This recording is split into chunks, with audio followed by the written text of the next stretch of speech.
Si Michael Miranda ay pinakawalan na ng NLEX Road Warriors kasama si Baser Emer, ang mga dahilan sa likod ng pagkawala ni Michael Miranda sa NLEX Road Warriors ay hindi direktang ipinahayag, ngunit ayon sa mga ulat, siya ay binitawan ng koponan kasama ang ilang iba pang mga player, posibleng upang magbigay daan para sa mga bagong player at upang palakasin ang lineup ng koponan. Ang pagbitaw kay Michael Miranda ay maaaring dahil sa mga kadahilanan tulad ng pagtaya sa lineup, mga injury, o mga pagbabago sa estratehiya ng koponan. May posibilidad na makuha ng Magnolia Hotshot si Michael Miranda, ngunit depende ito sa mga kadahilanan tulad ng salary cap at mga pangangailangan ng koponan.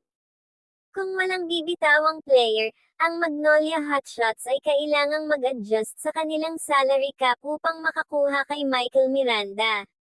Posible rin na sila ay makipag-trade sa ibang koponan upang makakuha ng mga kailangan nila.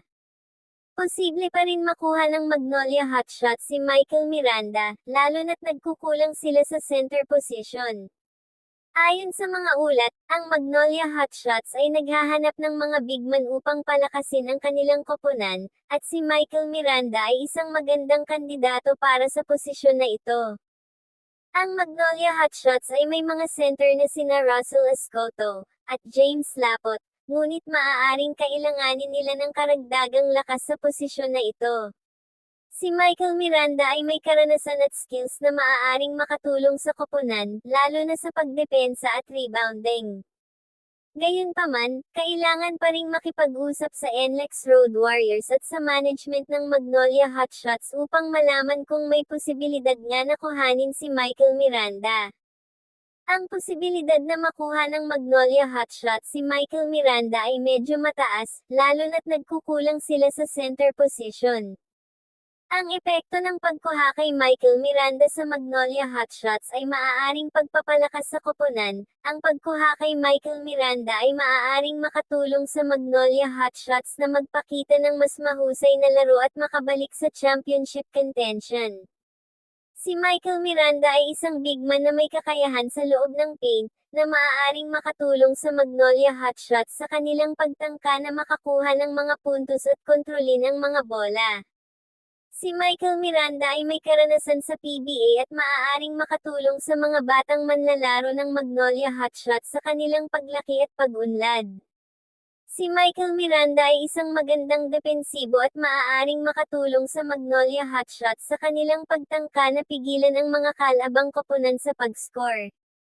Lalakas ang lineup ng Magnolia Hotshots kapag nakuha nila si Michael Miranda dahil maaaring magkaroon ng mas malaking lineup na may kakayahan sa loob ng paint, na maaaring makatulong sa kanila na magpakita ng mas mahusay na laro at makabalik sa championship contention.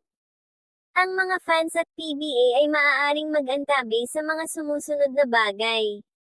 Ang pagdagdag kay Michael Miranda sa lineup ng Magnolia ay maaaring magbigay ng mga bagong pagpipilian ni Coach L.A. Tenorio sa pagbuo ng kanilang estratehiya at lineup. Maaaring makatulong din sa pagpapalakas ng kompetisyon sa PBA, lalo na sa Philippine Cup sa pagkuha nila kay Michael Miranda at maaaring makatulong sa mga exciting na laban sa pagitan ng Magnolia Hotshots at iba pang mga koponan sa PBA. Kung matuloy na kuhanin si Michael Miranda ng Magnolia Hotshots, makakapagbigay ito ng malaking tulong sa koponan at magpapalakas sa kanilang lineup. Ang mga fans ng Magnolia Hotshots ay siguradong excited na makita si Michael Miranda sa kanilang koponan. Kaya naman, aabangan natin ang update tungkol sa pagkuha ng Magnolia Hotshots kay Michael Miranda. Hanggang dito na lang muna ang ating topic tungkol sa bidyong ito. Sana ay nakapagbigay ako ng mga impormasyon at mga ideya tungkol sa posibilidad na ito. Kung mayroon kang iba pang mga tanong o topic na gusto mong talakayin, pwede kang magtanong anytime dito, o magkomento sa ibaba ng ating video para mapag-usapan natin yan. At kung umabot ka naman dito, paki-subscribe mo naman ang ating channel para updated ka sa mga bagong upload natin dito. Yun lamang po at maraming salamat po sa inyo.